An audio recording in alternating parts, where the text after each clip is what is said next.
ren transport bi Massamba ki ñu ko jox ñi jox ceeb bi yëpp ay Sénégal lañ amul benn étranger bu ci am. du ma daw wax bi les Libanais laa ko vous dire la man Mbuur laa dëkk am na Libanais yoo xam ñoo gën a nekk Sénégal yi nit ñu nekk réew. ay Sénégalais foofu. man mooy judd nekk aw ma damay la am na Libanais yu ne ci réew mi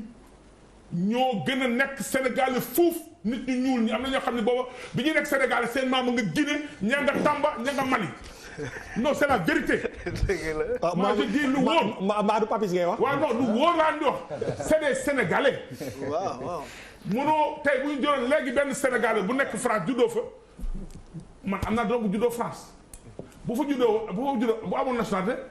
dëkk fa ñu koy bundo xasal ñu ne dañoo raciste coow li racisme da cee bokk c'est ça la vérité bu leen daw wax bi am na racisme bu ci am donc je pense que arrêtons ce débat prenez les notes qu'il faut nañ critiquer mais on avance bu ñu jël dossier bi mu bloquer le pays pendant que vous yéen a ngi cassé di xuloo di xeex démb 20 cas moo am tey kenn teel et puis je dis aux Sénégalais dañ taxaw ci leen Sénégal a fait xaw ma ñaata cas grave mais yi ñu annoncé Sénégal 4 cas grave lañu annoncé bu ci réew mi comment commencé ñi technicien doon wax cas yi benn 4 la kenn dañ ko évacuer dañ ko évacuer mu dee 3 moo dee ci biir réew mi kenn ki dee France kon war nañu kon il faut ñu poser la question kan moo xam kuy garaaw ko de ñi garaaw dee nañ pour le moment sëñ bi dee fu mu njëriñ na nga ko fekkee revenez sur terre sëñ bi te ñu xeex corona bi ndéem ñu doon guerre a bàyyi guerre waxuma la ñu doon xuloo gérons cette coronavirus ba mu dépassé et puis il y a 2 points plus importants je remercie et je félicite le président Macky Sall et je suis fier de lui pourquoi li kenn osé wul woon a def na ko porter pour l'Afrique mooy ñu annulé. dinañ ci dëkk foofu nañ fa taxaw. dinañ fa yegg. donc bu la naan Pape Djibril nee na l'heure des comptes arrivera racisme dafa rax ci mbir mi est-ce que yow gis-gis boobu mën nga ci ànd. bon man dafa wax lu am solo mooy France bi mbir mi jógee muy opposition pouvoir yëpp. dañ ci ànd mais bu ñu garder comparaison bi rek gis nañ keroog tamit premier ministre France mu dem assemblée nationale gars yi kii ko bu baax mu wax ne même ci état d'urgence tamit assemblée nationale dafa war a continuer def rôle am di contrôler l'action de l'exécutif mais pour man président Macky Sall coow li yëpp aussi moom moo ko teg boppam parce que bu dee da nga def déclaration ne da ngay mettre en place un comité de pilotage boo xamante ni moom moo war a def lépp tey moo war a def lépp dans cette affaire là mais waroo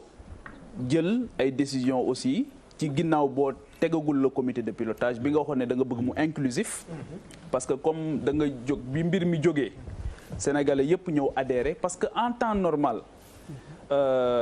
ay recettes u état la ñuy jël di ko jëfandikoo ak yeneen mais xam nga lii ba ci journalistes yi nga xamante ni sax seen doole bariwul dajale nañu 1 million de francs dem joxe ko sëñ Mountakha jóge fa la joxe 200 millions ñi nga xamante ni mooy les couches li ku nekk jël sa dërëm joxe xam nga xaalis boobu nag saytu ko ak jaarale ko yoon ba nit ñi seen xel dal ci baaxoon na jamono ju nekk waaye ji la raw léegi lan moo tax suspicion bi jóg xëy na mooy que président Macky Sall sa première sortie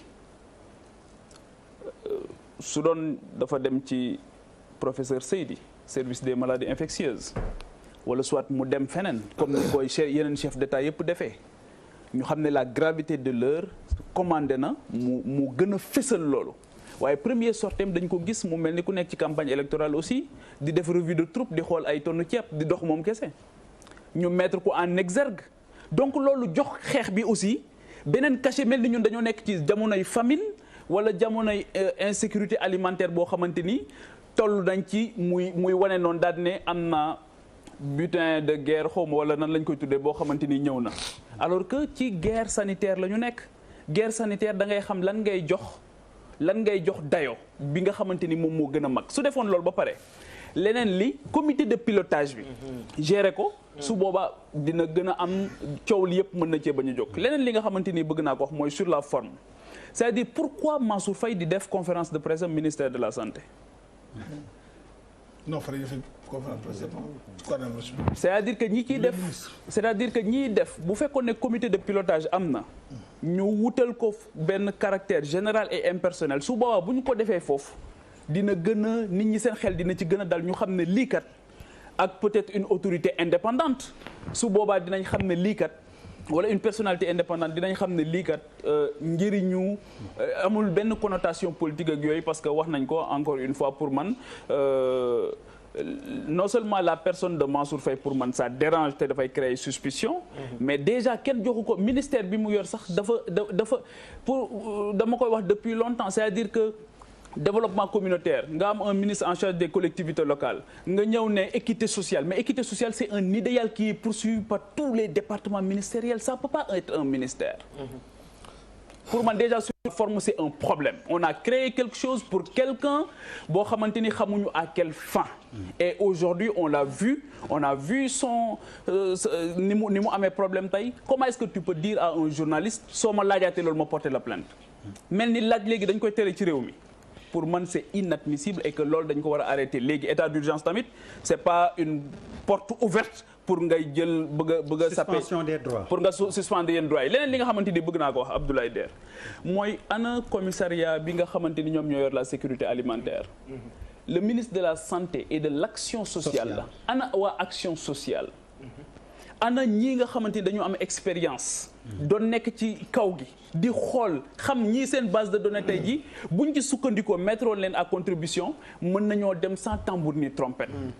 mais loxo bu tàmm gudd aussi su bëggee xëy na day gàtt day poser problème pourquoi suspicion am ci ne est-ce que niñ joxee marché yi baax na c'est parce que dañoo amoon habitude di joxe marché yoo xamante ni ñu ko doon joxe yàlla xam est-ce que ki ñu ko jox moom lañ ko war a jox loolu tamit légitimement et je persiste aussi que effectivement ki ñu jëndee li nit ñi di poser question mooy pourquoi l'État du Sénégal jubalul ci ki nga xamante ni moom moo am le stock suffisant muy Dreyfus bi mu wax jënd foofu c'est une multinationale peut-être que am na ci yoo xamante ni bu ko defee mën na am na ñu mën a dal ci kawam parce que ay organe de contrôle yoo xamante ni droit international mën na dal ci kawam peut-être que loolu moo tax keneen dem jënd ci moom jaayet État du Sénégal mais quoi qu'il en soit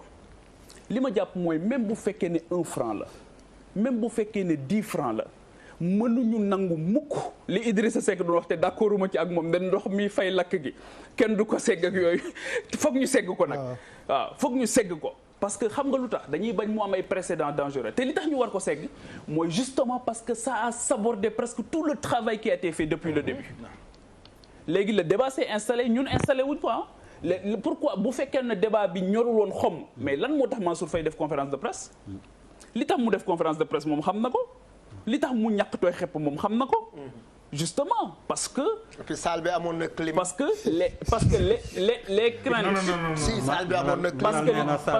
parce que les craintes ba pare Abdoulaye De parce que les craintes sont légitimes parce que ñiy wax yëpp ne jarul saytu. ñooñu ndimbal li concerné wu leen de ñiy joxe ndimbal mi yëpp concerné wu leen. c'est-à-dire que on est ñiy joxe ndimbal yëpp ñoom concerné wu leen ñoom waruñu cee bokk ñoom. loolu tam c'est un problème léegi nag les chiffres yi ñu doon wax autosuffisance en riz sëriñ bi fay léegi li mu wax dafa am solo loolu mooy la réalité du Sénégal léegi est-ce que bàyyi nañ léegi taux de croissance léegi est-ce que bàyyi nañ waxu émergence coronavirus nous ramène à la dure réalité du Sénégal bi ñu doon wax ñu naan ñu ay affaire u partisanerie la justement du partisanerie xëy na nous on a la chance de faire le pays de tâter le pouls soo génnee Dakar gii wala bala ngay génn Dakar fii nga am problème nga gis nit ñi ni ñuy dundee nga dem foo xamante ni gis nañ ni accès à l'eau accès universel li ñuy wax nii Mame Boye Diao xam na ci dara il vient de Kolda la réalité mooy tey nit ñi dañ leen di jox lu ñu saabu bu ñu sangoo tous les hommes politiques sont sur le terrain pour maye saabu on est dans un pays boo xam les gens amuñu saabu et après on vient nous dire que nit ñi tey ji kan moo ci am problème mu saabu ci ñun ñi mais am na ñoo xam dañuy dem di leen may saabu ba pare di ko photo di ko wane ci internet bi. c'est ça la dure réalité de la vie Madar amuñu ko Madar c'est ça le Sénégal aujourd'hui donc pour man soyons beaucoup plus humbles gouverner générosité la nañu ci def yërmande nañu bàyyi ñi am poste am domba tànk tey foog ne ñoom ñoo am le monopole de la vérité jàpp ne ñoom ñoo gën a bëgg réew mi li ñuy joxe nii du action de solidarité c'est une obligation ñoom ñoo ko moom 200 millions sëñ Mountakha yi kan moo ci gën a yey waa Sénégal yépp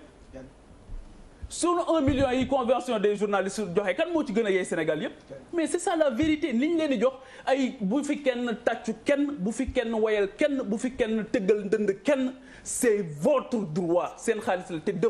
demandez plus parce que nous sommes vers un horizon très incertain mais ñaari saaku ceeb benn butéelu diwlin ñu bëgg a filmer la ko wane la ko su ma doon président li mu filmer port noonu sax duñ ko filmer Papis waaw man na mais yéen a ngi laaj ceeb bi fu mu ne ngeen dina filmer ceeb bi je ne comprends pas aussi quoi yéen a ngi naan ceeb amu fii di attaqué wi tax mu gën a ceeb ngeen war koo génn lan ngeen bëgg na kon ah non attends ma en fait boo newoon cëpp rek jógee benn planète ñëw fii nga déglu table bi ci mbir mi est-ce que yow gis-gis boobu mën nga ci ànd bon man dafa wax lu am solo mooy France bi mbir mi jógee muy opposition pouvoir yëpp dañ ci ànd mais bu ñu garder comparaison bi rek gis nañ keroog tamit premier ministre France mu dem assemblée nationale gars yi kii ko bu baax saax-saaxe mu wax ne même ci état d'urgence tamit assemblée nationale dafa war a continuer def rôle am di contrôler l'action de l'exécutif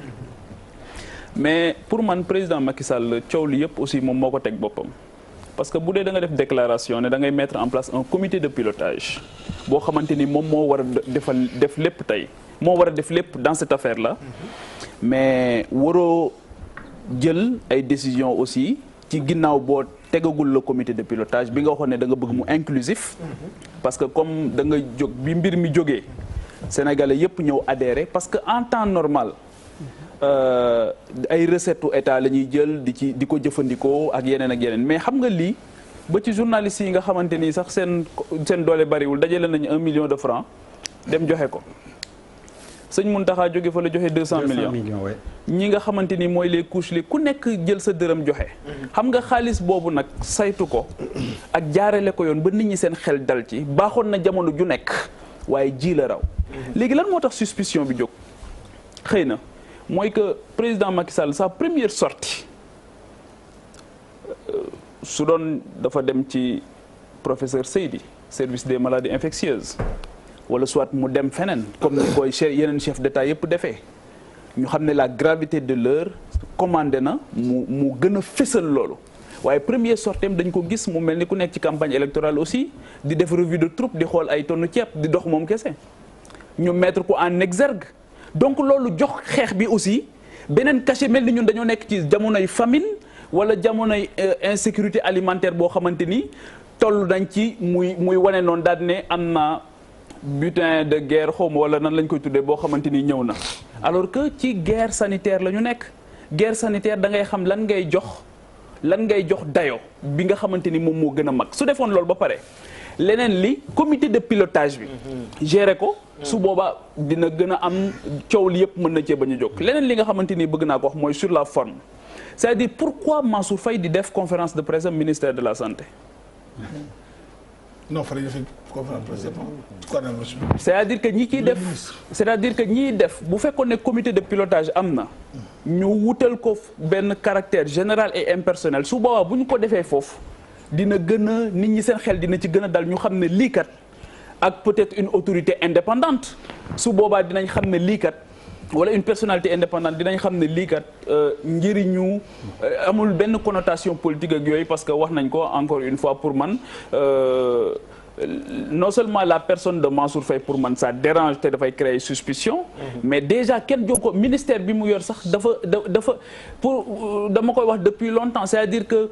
développement communautaire nga am un ministre en charge des collectivités locales nga ñëw ne équité sociale mais équité sociale c'est un idéal qui est poursuivi par tous les départements ministériels ça peut pas être un ministère pour man déjà sur la forme c'est un problème on a créé quelque chose pour quelqu'un boo xamante ni xamuñu à quelle fin et aujourd'hui on a vu son ni mu amee problème tey comment est-ce que tu peux dire à un journaliste soo ma laajaatee loolu ma porter la plainte mel ni laaj léegi dañ koy tere ci réew mi pour man c'est inadmissible et que loolu dañ ko war a arrêter léegi état d'urgence tamit c'est pas une porte ouverte pour ngay jël bëgg a suspension des droits pour nga suspendre yenn droits yi leneen li nga xamante ni bëgg naa ko wax Abdoulaye Der mooy ana commissariat bi nga xamante ni ñoom ñoo yor la sécurité alimentaire le ministre de la santé et de l'action sociale la ana waa action sociale ana ñii nga xamante ni dañu am expérience doon nekk ci kaw gi di xool xam ñii seen base de données tey ji buñ ci sukkandikoo mettre woon leen à contribution mën nañoo dem sans tambour ni trompette